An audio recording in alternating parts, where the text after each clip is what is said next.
भाई को ध्यान से सुनना चाहिए।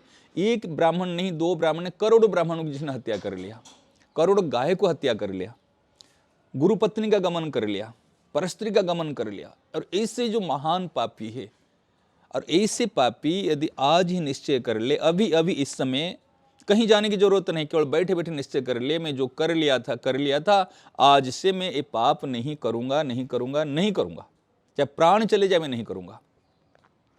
उनको साधु मान लो, वो साधु है। नमस्कार दोस्तों, आपका स्वागत है। मैं कन्हैया शर्मा। जैसे कि आप सभी के मैंने प्रश्न उत्तरावली ले रहा हूं, और जैसे कि पिछली बार मैंने आप सभी से कहा था, साधक संजीवनी के लिए आपने एड्रेस भेज दीजिए। ज़्यादा तो नहीं कहूँगा, 50 लोगों तक या 50 घरों तक, 50 साधकों तक तो पहुंच चुकी है, 50 की अभी रवाना होने वाली है। और मेरे पास अभी जैसे कि 250 से 300 तक आई है। मैं सभी से कहूँगा कि 31 दिसंबर यानी 2021 जो चल रहा है, इसके दरमियान जो भी एड्रेस भेजेंगे उनको मैं 100% जितने भी आए उनको सभी को भेज देंगे। और आपको सूचना मिल गई, आपने एड्रेस भेज दिया, तो आपके परिवार के नज़दीकी या आपके सहपाठी उनको भी ये जानकारी दीजिए। ये मैं सबसे पहले निवेदन करूंगा कि उनको ये जानकारी दीजिए साधक संजीवनी की, क्योंकि 1 जनवरी से साधक संजीवनी का जो हम शुरुआत करेंगे, अध्ययन शुरू करेंगे, गुरुजी के मार्गदर्शन के अनुसार, गुरुजी के माध्यम से हम उनकी शुरुआत करेंगे। पहले श्लोक से, पहले पृष्ठ से हम शुरुआत करेंगे, तो हम एक साथ सभी चल सके। मेरा मेन उद्देश्य यह है। और बहुत जनों ने कहा सर एक साथ ना जोड़े, मैं ब्रॉडकास्ट से सभी को जोड़ूंगा, जिससे कि आप माताएं घबराइए मत, आपका नंबर कहीं शेयर नहीं हो रहा है, बिल्कुल भी आपके नंबर आपकी तरह मेरे पास है, यही कहूँगा। तो पहले तो हम गुरुजी से आशीर्वाद लेते हैं, फिर गुरुजी के माध्यम से आपको। गुरुजी मेरी तरफ से, मेरे देखने वाले सभी को सबको सादर प्रणाम, सबको प्रणाम। जैसे कि आज मैं प्रश्नोत्तरावली ले रहा हूँ। सबसे पहले एक कोई भाई है जो आपको अपनी मन की बात सुनाना चाहता है, कहना चाहता है। हाँ। कन्हैया भाई साहब को मेरा बहुत बहुत प्रणाम। भाई साहब, मेरा आपसे निवेदन है कि ये मैं 2 सवाल रख रहा हूँ, आप चित्तरंजन दास महाराज जी से इनका उत्तर पूछें और मेरी समस्या का समाधान करें। मेरे विचार में ये प्रश्न बार बार उठ रहे हैं कि कोई व्यक्ति जाने अनजाने में कोई जघन्य अपराध कर देता है और उसकी वो सजा यहाँ भुगत लेता है।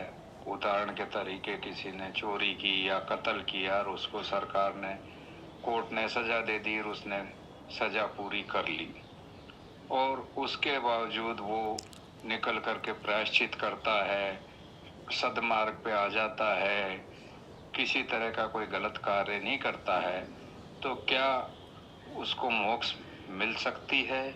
और क्या उसको ऊपर जाने के बाद भी क्या यमदूत के द्वारा, यमराज जी के द्वारा यातनाएं सहनी पड़ती है, या सजा यहाँ पूरी कर लेने से या प्रायश्चित कर लेने से उसे माफ़ी मिल सकती है? किस तरह उसकी मोक्ष होगी? आप मेरी इस समस्या का समाधान गुरुजी के द्वारा करवाएं। आपको व गुरुजी के चरणों में मेरा कोटि कोटि प्रणाम। बहुत सुंदर। जो भाई का प्रश्न है, उनको तो पहले हम बहुत बहुत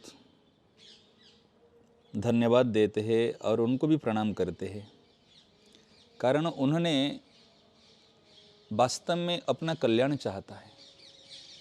जो अपना कल्याण चाहता है वो ही अपने इस प्रकार प्रश्न कर सकता है। उनको भी खटक रहे हैं, मन में ग्लानि हो रहे है, मैंने जो भी ज्ञात अज्ञात से जो भी कर्म किया था उसके प्रायश्चित कैसे होगा, कैसे मैं इससे प्रायश्चित करके फिर जो भी परलोक में जाऊंगा और भगवान के चरणों में जाऊंगा, तो मुझे इस जन्म में पाप को भोगना पड़ेगा ना, और यमदूत लेंगे, फिर आगे मुझे पाप का फिर फल भोगना पड़ेगा। ये बिल्कुल कहता हूँ, ये निश्चित हो जाए, कोई चिंता नहीं करे, कुछ भी चिंता नहीं करे। यदि उनके मन में ऐसे बात आ गई, भाई मेरे द्वारा गलती हुई है, ज्ञान से हो चाहे अज्ञान से हो, जानकारी में हो चाहे अनजानकारी में हो, मेरे द्वारा गलती हुई है। मनुष्य मात्र का क्या है, भूल हो जाना ये जीव का स्वभाव है। मनुष्य है तो भूल हो जाती है, परंतु मेरे से भूल हुई है, मेरे से भूल हुई है, ये स्वीकार कर लेना, स्वीकार कर लेना, मान लेना, ये बात को मान लेना, ये क्या है? ये प्रभाव है। हाँ, ये प्रभाव, उन्होंने भगवान के प्रभाव को समझा या खुद की जागृति हुई, ये प्रभाव है। भाई चलो, मेरे द्वारा गलती हुई और आगे से गलती नहीं करूँगा, ये निश्चय कर लेना, ये निश्चय कर लेना, ये वास्तव में उनके प्रगति है, प्रगति का मार्ग है। आगे से प्रगति हो जाएंगे, मेरी जो गलती हो गई, आगे से मैं गलती नहीं करूँगा। अगर आज निश्चय कर लेगा मैं जो गलती कर ली थी, आगे से गलती नहीं करूँगा, तो उनको कोई पाप नहीं लगेगा, कोई दोष नहीं लगेगा, किसी भी प्रकार से उनको कोई हानि नहीं होगी और ठेठ भगवान के चरणों में जाएगा। उदाहरण देता हूँ शास्त्र की और व्यवहार की। शास्त्र में बात आई है हमारे, भगवान कहते हैं 9वां अध्याय में, अपि चेत सुदुराचारो भजते माम अनन्य भाग साधुरेव समन्तव्यः सम्यग् व्यवसितो हि सः क्षिप्रं भवति धर्मात्मा सस्वच्छान्ति निगच्छति कौन्तेय प्रतिजानीहि न मे भक्तः प्रणश्यति। भगवान कहते अपि चेत सुदुराचारो, दुराचार समझते? दुराचार कहते हैं जो कि अभक्ष्य भक्षण करता है, शराब पान करता है, परस्त्री गमन करता है, स्वर्ण चोरी करता है, हिंसा करता है, ये है दुराचारी। कि सुदुराचारी अर्थात उत्तम दुराचारी किसको कहते हैं? उत्तम दुराचारी वही है जो ब्राह्मण की हत्या करता है, गो हत्या करता है, और एक ब्राह्मण नहीं करोड़ों ब्राह्मणों की हत्या करता है, गो हत्या करता है। इस प्रकार जो हत्या करने वाले जो होते हैं, ऐसे दुराचारी व्यक्ति यदि निश्चय कर लिया आज से, मैं आज से पाप नहीं करूंगा।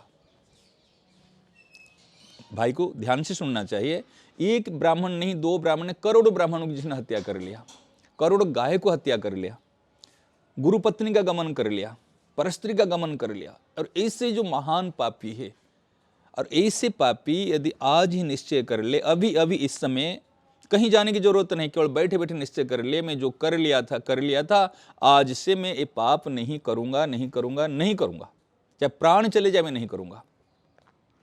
उनको साधु मान लो, वो साधु है।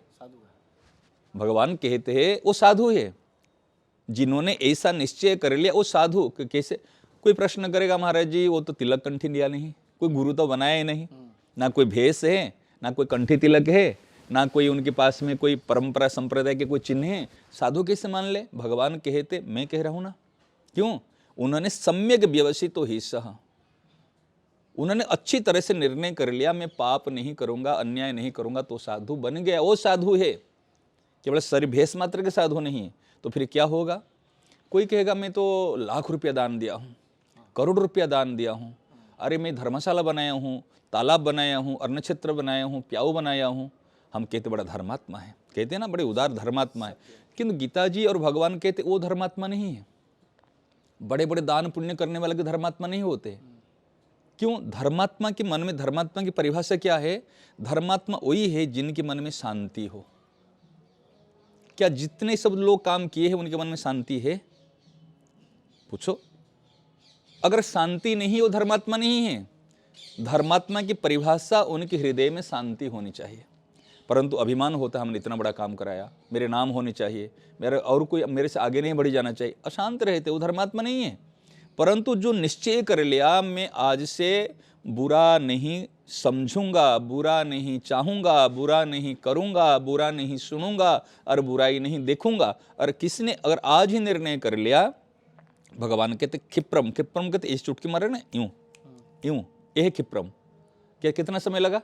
यूं में क्षिप्रम भवति धर्मात्मा, तुरंत धर्मात्मा हो जाएगा। अरे बाप कहते साहब जी वो तो कुछ किया ही नहीं, ना 1 रुपया का दान दिया है, ना कोई धर्मशाला किया है, स्कूल किया है, कॉलेज किया है, कुछ तो किया ही नहीं। धर्मात्मा कैसे? कि मैं कह रहा हूं ना, ये तत्काल हो जाएगा। क्षिप्रम भवति धर्मात्मा शाश्वत शांति निगच्छति, उनकी शाश्वत शांति क्यों प्राप्त करेगा? शाश्वत शांति कौन्तेय हे कुंती पुत्र अर्जुन, तू प्रतिज्ञा कर ले। मैं प्रतिज्ञा करूँगा तो मेरी प्रतिज्ञा रहती नहीं है, खंडित हो जाती। तू प्रतिज्ञा कर ले, मेरा भक्त का कभी भी पतन नहीं होगा, पतन नहीं होगा। एक प्रमाण दिया गीता जी का, और प्रमाण कह रहे गीता जी का 18 अध्याय में 66 नंबर श्लोक में, सर्वधर्मान परित्यज्य माम एकम शरणं व्रज अहम त्वा सर्वपापेभ्यो मोक्षयिष्यामि मा शुचः। हे अर्जुन, तू संपूर्ण धर्म के आश्रय को छोड़कर एकमात्र मेरी शरण में आ जा। वो भाई का प्रश्न उत्तर दे रहा हूं, अगर सब कुछ धर्म के आश्रय को छोड़कर हे नाथ, हे मेरे नाथ, मैं आपकी हूं, मैं आपके शरण में आई हूं, आपकी शरण में आई हूं कि आया हूं, जो भी है ऐसे कह दे। कहने के बाद क्या होता है, भगवान कहते कोई यदि मुझे एक बार मेरा कह देता है और मेरी शरण में आ जाता है, मैं उनको अभय दान दे देता हूं। इधर बता रहे मामेकम शरणम व्रज अहम त्वा सर्व पापेभ्य, तो जितने भी पाप किया है, आज छोटी मोटी बड़ी जानकारी अनजाने में जितना भी पाप किया ना, पाप को डर है ना, तो कहते जितना भी पाप है सब पाप से मैं मोक्षयिष्यामि, मैं मुक्त करा दूंगा, तू चिंता मत करना। भगवान की इस बात पर विश्वास कर ले। और ये भैया को कह रहा हूँ, जो भैया का प्रश्न है वो साधक संजीवनी में 18 अध्याय का 66 नंबर श्लोक का व्याख्या पढ़े, उनको बिल्कुल शांति मिलेगी, आनंद हो जाएगा, निश्चिंत हो जाएगा, मालामाल हो जाएगा। ये प्रमाण बताया। और वो रसिक संतों ने व्यवहार जगत में बताया, हमारे राधा रानी इतने उदार है, हमारे प्यारे प्रभु इतने करुणामय है, कोई यदि एक बार उनकी शरण में आ जाता है, हमारे क्या कह रहे, अवगुण करे समुद्र सम। कैसे अवगुण, कैसे हमारे में समुद्र सम, अवगुण करे समुद्र सम, गणतन अपनो जान, गणतन अपनो जान, राई के भर भजन को मानत मेरु समान। हमारे किशोरी जी इतने उदार है, अगर आपने अवगुण किया है समुद्र के बराबर, ये कहता मेरा बेटा है कुछ नहीं। अच्छा सोचो, आप पत्रकार है, एक बता रहा हूँ, आप दूसरी की न्यूज़ को छपा देते हैं, कोई अच्छा किया बुरा किया जो भी है संसार की चीज़ को, अरे इसने किया। अगर आपके घर में बेटा ने कुछ गलती किया, छपाते हो? पक्ष थोड़ा सा आ जाता है, सॉफ्ट कौन आ जाता है। एक बात इसलिए आपको समझ में आएगी, उदाहरण दिया, आप सारी चीज़ को अखबार में न्यूज में छपाने के लिए प्रेस वाले ही छपा देते हो, परंतु घर में अगर बेटा कुछ किया कि इसको अखबार में छपाने जाओगे, यही है हमारे उदार शिरोमणि किशोरी जी के ही भाव है कि अवगुण करे समुद्र सम, गणतन अपनो जान। ये अपना बेटा है ना, ये अपना है ना, उनके अवगुण को मैं कैसे प्रकट करूं? अगर पत्नी के अवगुण को कहीं बाहर में कहोगे तो किसकी लाज जाएगी? अगर कहोगे मेरी पत्नी बात नहीं मानती, मेरी पत्नी सेवा नहीं करती, तो फिर किसकी लाज जाएगी? अपनी लाज तो जाएगी ना। तो ठाकुर जी सोच रहे अगर इनके अवगुण को मैं कहीं कहूँ तो लाज तो मेरी जाएगी ना। किसका बेटा है, किसकी पत्नी है? तो गणतन अपनो जान और राई के भर भजन को आप कहते ना, अरे कनक बोला बस बोलो बोलो बोलो बोलो, अरे ये बात कैसे हुई? तो वो अगर छोटा सा कुछ काम कर दी वो बेटी ने कि बेटा ने, अरे मेरू समान मानते हो, अरे उन्होंने इतना काम कर लिया। तो हमारे प्यारे प्रभु भी ऐसे है, राई के भर भजन को मानत मेरू समान। इसलिए आप निश्चिंत रहिए, बिल्कुल निश्चिंत रहिए, बेफिक्र। तो क्या करना है फिर हमको? आगे से पाप नहीं करना, आगे से गलती नहीं करना, भगवान की शरण हो जाना और भगवान की शरण होके भगवान का नाम दिन रात जपना। ये काम बताया उनको साधना। राम राम राम राम राम राम राम राम राम राम हरे राम राम राम हरे। जो नाम में रुचि हो, जो नाम में विश्वास हो, वो नाम को चलते फिरते उठते बैठते श्वास श्वास में जपना शुरू कर लो। मैं भगवान की हूँ, निश्चित हो जाओ शरण में होके, आपका सारे काम हो जाएगा।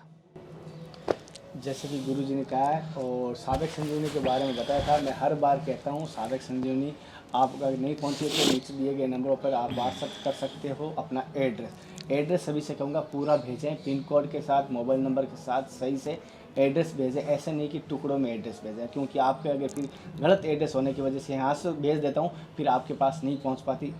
ऐसा ही पिछली बार हुआ 3-4 साधक संजीवनी के लिए। तो इसलिए मैं निवेदन करूँगा कि एड्रेस थोड़ा सा निवेदन करूँगा सही से भेजें।